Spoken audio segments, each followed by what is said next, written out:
안녕하세요, 첼시 팬 여러분. 앙크TV입니다. 첼시 대 맨시티, 맨시티 대 첼시의 13라운드 프리미어리그 프리뷰를 한번 해보도록 하겠습니다.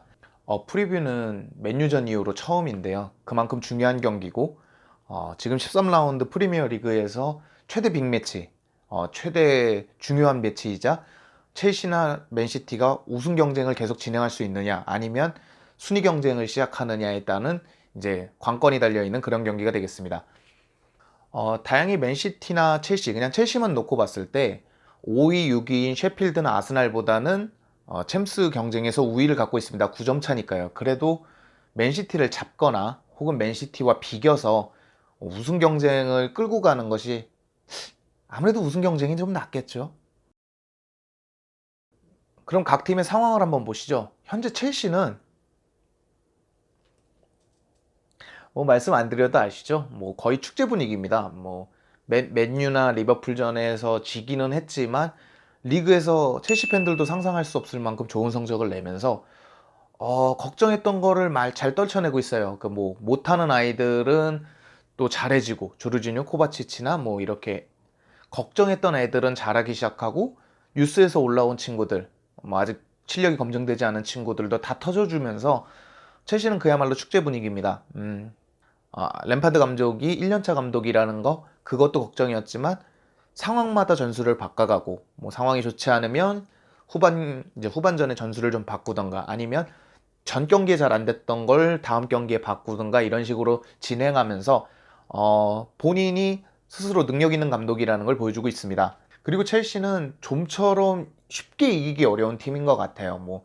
어이없이 진 거는 맨유에게 4대 0으로 진 것 빼고는 크게 없을 만큼, 특히 아약스전을 보시면 4대 1로 뒤지고 있어도 4대 4로 이제 쫓아갈 수 있는 그런 저력이 있는 팀인 것 같습니다. 안 들려. 안 들려. 안 들려. 안 들려. 안 들려. 그에 반면 맨시티는 상황이 조금 좋지 않습니다. 여러 가지 논란을 낳고 있죠. 베실바의 이제 인종차별 문제, SNS 인종차별 문제로 첼시전 때 한 경기 징계를 받고 나오질 못하고 있습니다. 여러 가지 논란이 나고 있지만 경기적으로 봤을 땐 결국 맨체스터 시티의 주요 자원인 베르나르도 실바가 나올 수 없게 됐습니다.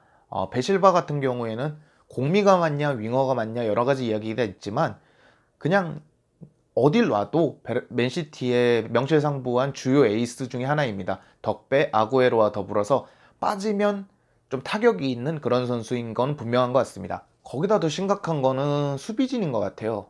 우리도 마찬가지고 리버풀도 반다이크가 빠지면 똑같듯이 라포르테는 제가 봤을 때 맨시티 수비의 핵심이라고 생각했는데 부상으로 나올 수가 없습니다. 거기다 지난 리버풀전 때는 저는 라인업만 보고 로드리랑 페르난지뉴를 이제 수비형 미드필더로 둘이 같이 나오는 줄 알았어요. 로드리랑. 근데 지뉴가 센터백으로 나올 정도로 오타멘디는 현재 펩 가르디올라 체제 내에서는 큰 신뢰를 주지 못하고 있습니다. 저도 맨체스터 시티를 다 챙겨보는 건 아니지만 오타멘디가 큰 실수를 하는 것을 몇번 봤기 때문에 제가 생각하는 것보다 맨시티, 또 그리고 맨시티 수뇌부들이 생각하는 오타멘디의 부진은 좀 심각한 것 같습니다. 장점으로 보자면 역시 공격진이죠. 맨체스터 시티가 보유하고 있는 아구에로, 덕배는 이 첼시전, 특히 아구에로 같은 경우에는 첼시만 만났다면 원정이든 홈이든 여포가 됩니다. 그냥 거기에 덕배는 양지르 크로스, 정말 공격수가 골을 넣기 참 편하게 양지르 크로스를 넣어줄 수 있는 강력한 미드필더이고, 윙어 자원 스털링이라든가 마레즈라든가 이런 자원들은 굉장히 공격적인 퀄리티를 올려주는 맨시티의 강력한 옵션인 것 같습니다. 거기에 펩 가르디올라의 역량도 무시할 수는 없죠. 챔스 같은 경우에는 작년에 우승, 재작년에 결승까지 갔던 클럽보다는 챔스의 성적을 못 내고 있지만 리그에선 얘기가 다르죠.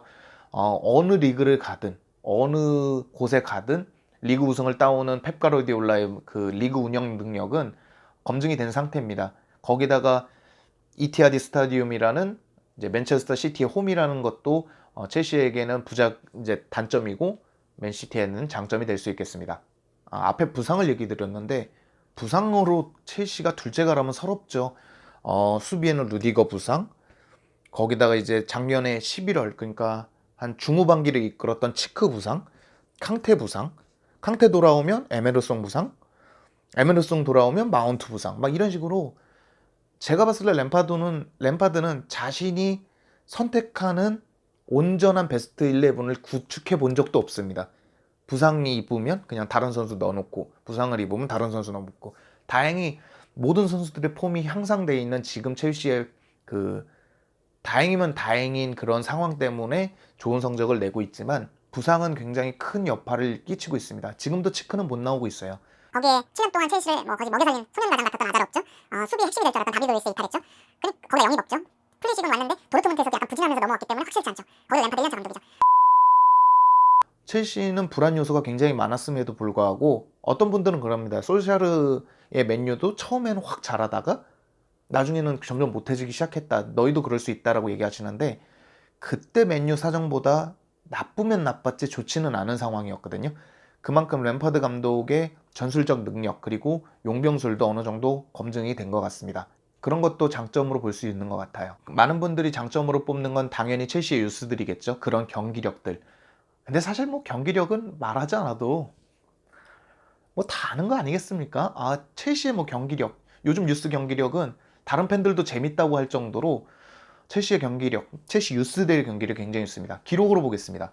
기록으로 보면 첼시가 지금까지 리그에서 27골을 넣었는데 그 중에 15골이 유스들이 넣은 골입니다. 거기에 토모리의 한 골을 제외하고 나면 마운트하고 아브라함이 14골을 몰아넣었어요. 거의 절반 가까이를 마운트하고 아브라함이 합작한 거죠. 굉장한 기록인 것 같습니다. 거기에 유스는 아니지만 아직 어린 선수인 플리식도 지금 최근에 유사아자르라고 불릴 정도로 굉장한 폼을 보여주면서, 거기에 베테랑 윌리안까지 가세하면 공격진은 첼시도 리그에서 빠지지 않는 굉장히 좋은 공격진을 갖고 있습니다. 거기다 팀 조화도 굉장합니다. 뭐 코바치치, 조르지뉴가, 솔직히 저는 처음에 캉테가 부상이고 작년 코바치치, 조르지뉴를 생각하게 되지 않겠습니까? 첼시 팬이라면.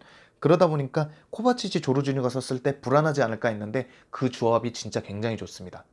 둘의 조합이. 특히 코바치치 드리블은 볼 때마다 와, 대단하다라는 느낌을 확 주니까, 코바치치, 조르지뉴, 거기 캉테까지 있으면서 중원 조합, 그리고 중원과 공격을 이끄는 조합도 굉장히 좋습니다. 최근에는 수비도 주마도 불안했고 크리스텐센도 불안했고, 믿을 건 뭐 뉴스의 토모리냐 이런 얘기도 했지만 주마와 토모리의 폼도 상당히 올라오면서 주마의 파워랭킹도 굉장히 많이 올라가 있습니다. 그러면서 수비진도 어느 정도 안정화를 보이고 있습니다. 리스 제임스도 있고요.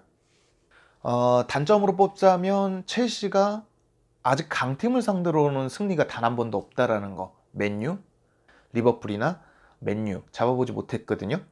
특히 좋은 경기력을 보여줬다 해도 결국 축구는 승리가 모든 것을 말해주지 않습니까? 결과가 중요한 스포츠다 보니까 그 리그에서 아직 강팀을 잡아보지 못했다라는 그런 단점은 있는 것 같습니다. 지금 맨시티가 세 번째 시험대지 않습니까?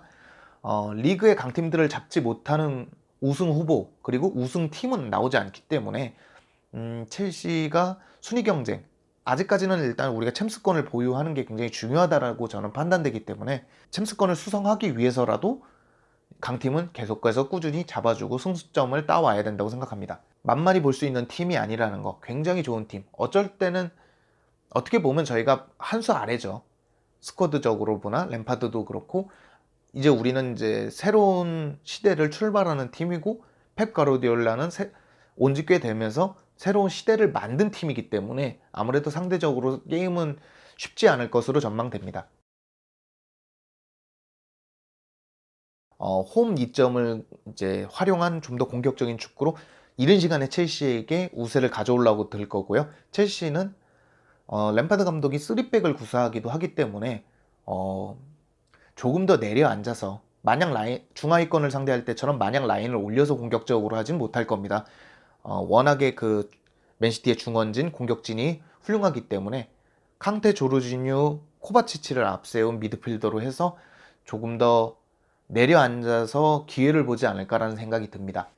경기 결과는 첼뽕을 심하게 넣으면은 첼시가 1점 차 승리를 했으면 좋겠어요. 뭐 3대2라든가 뭐 4대3이든가. 첼시가 요새는 좀 안 먹히는 게 좀 어려워서 먹히더라도 많이 넣어서 이겼으면 좋겠는데, 맨시티 홈이고 아직 저는 맨시티보다는 첼시가 약하다고 느끼기 때문에 무승부? 정도 보고 있습니다. 무승부나 1점차 패배 정도 보고 있습니다. 저 같은 경우에는 반드시 이겼으면 좋겠죠. 사람 욕심은 끝이 없다 보니까 챔스 경쟁을 하면 우승 경쟁하고 싶고 우승 경쟁을 하면 우승을 하고 싶어지니까 저 같은 경우에 이겨서 정말 이제 맨시티와 리버풀의 우승 경쟁이 아닌 첼시, 레스터, 리버풀이 막 각축전을 벌이는 그런 양상을 보면서 팬으로서 희열을 느끼고 싶지만 냉정하게 얘기하면 승리를 점치기엔 좀 어려울 것 같습니다. 오늘 프리뷰는 조금 며칠 일찍 녹화를 했지만 금요일날 업로드 될 거고요. 그러니까 오늘 업로드가 된 거죠. 그러니까 오늘 업로드가 될 거고요. 사실 뭐 이해관계에서 조금 틀린 것도 있을 겁니다. 구독자가 500명이 됐습니다. 감사드립니다.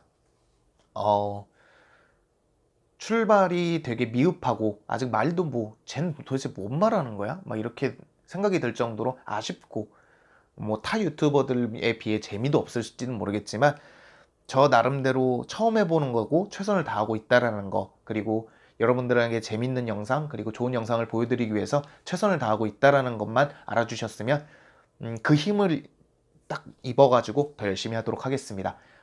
그러면 저는 맨시티 본 경기, 맨시티와의 본 경기에 돌아오도록 하겠고요. 좋은 밤 되시고요. 좋은 하루 되시기 바라겠습니다. 앙크TV였습니다. 감사합니다.